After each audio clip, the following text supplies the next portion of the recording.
The moment you feel it coming, you already know what to do. The ache behind your eyes, the heat in your skin, that first wrong shiver. You reach for a pill, a small white circle that ends the war inside you before it even begins. You don't think about it. You don't have to.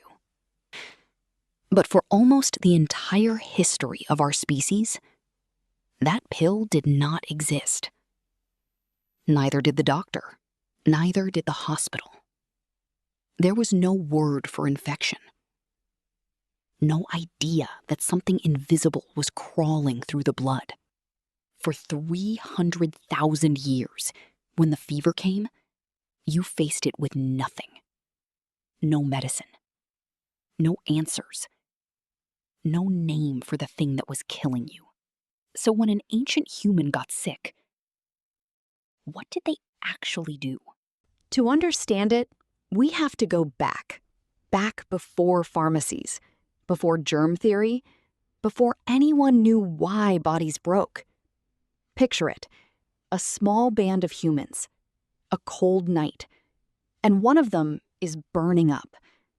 They don't know what a virus is. They don't know what bacteria are. All they know is that something is wrong, and that people who get this way sometimes don't get back up. But here's the first strange truth. The body already knew what to do, long before the mind did. That fever you hate, it isn't the sickness attacking you.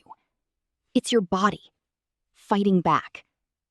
Heat, on purpose, cranking your temperature up to cook the invaders alive. The exhaustion that pins you to the ground, also a strategy. Your body shutting down everything non-essential, pouring every drop of energy into the war. Even the urge to be alone, to curl up, to hide. Scientists call it sickness behavior, and it's ancient. It pulled the sick away from the healthy.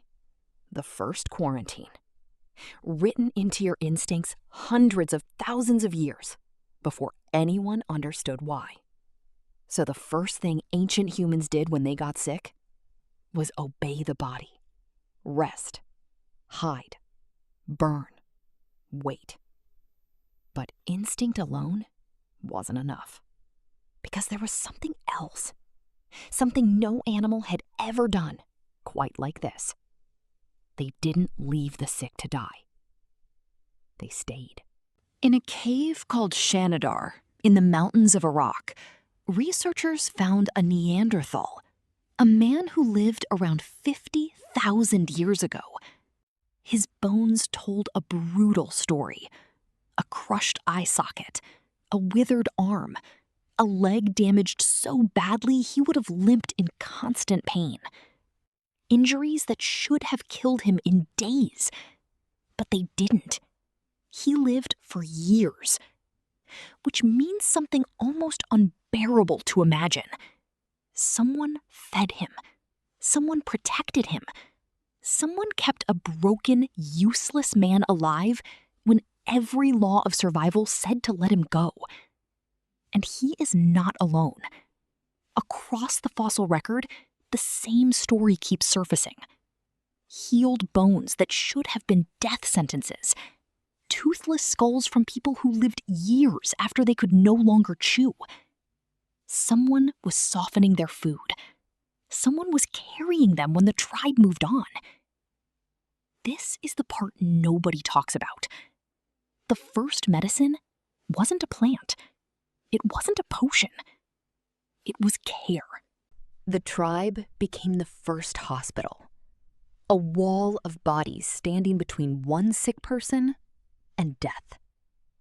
And that changes everything we think we know about being human. Because survival wasn't just the strongest surviving. It was the cared for surviving. But care has limits. When the fever wouldn't break, when the child didn't wake, they needed a reason. And so they reached for the only explanation a mind without science could find. Something invisible was attacking. So the cause must be invisible too. A spirit. A curse. An angry god. The broken rule of an ancestor. If a demon caused the sickness, then someone had to drive the demon out. And that person became the most important figure in the tribe. The healer, the shaman, the medicine man.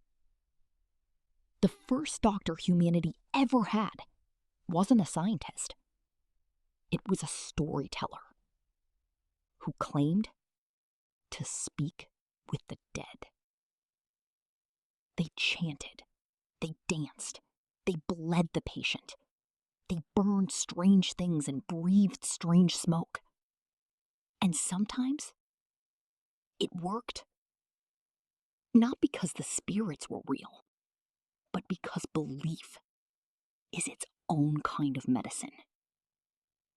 We have a name for it now. The placebo effect. A sick brain, convinced it's being saved, can flood the body with real relief. The shaman didn't know the science, but he had stumbled onto something true. Then came the next discovery, and this one was real. The plants. Through thousands of years of desperate trial and error, eating the wrong thing and dying, eating the right thing and living, humans began to map the medicine hidden in the world around them. Every plant was a gamble. Some healed, some did nothing, some killed within the hour. And every death taught the survivors which was which. A pharmacy written not on paper, but in bodies. They found a bark that dulled pain and brought down fever. Willow bark. Rich in a chemical your body knows well. Because thousands of years later, we would purify it, press it into a tablet, and call it aspirin. The same pill in your cabinet right now began as bark stripped from a tree by people who had no idea why it worked. They only knew that it did. In the Alps, a 5,000-year-old frozen man was found. We call him Ötzi. And tucked among his belongings was a fungus. A fungus we now know fights infection and parasites in the gut. He wasn't carrying it by accident. He was carrying medicine. Ancient humans were becoming the first pharmacists, one deadly mistake at a time. But not every cure was gentle, because here's where it gets darker. When the sickness lived in the head, the headaches that wouldn't stop, the seizures, the madness, they believed something was trapped inside the skull. So they decided to let it out. This is not a metaphor. They took a sharpened stone. They pressed it against a living person's head. And they scraped and drilled until they cut a hole clean through the bone. It's called trepanation. And we found these skulls all over the world, thousands of them, on every inhabited continent. The most haunting part? The bone around the holes had healed, which means they survived. People lived through having their skulls opened with a rock thousands of years before anesthetic existed. Awake, held down, trusting that this horror would save them. That is how badly the ancient human wanted to live. So look at what they actually did. They obeyed the body. They cared for each other. They invented gods to explain the dark. They mapped the medicine in the trees. And they cut into their own skulls chasing a cure. It's easy to call them primitive. But that would be wrong. Because the real breakthrough was never the bark or the blade. It was the choice to stay, to feed the sick, to fight for the dying when nothing said you should. Care was the technology that changed everything. And here's the part that should follow you out of this video. You are still running their code.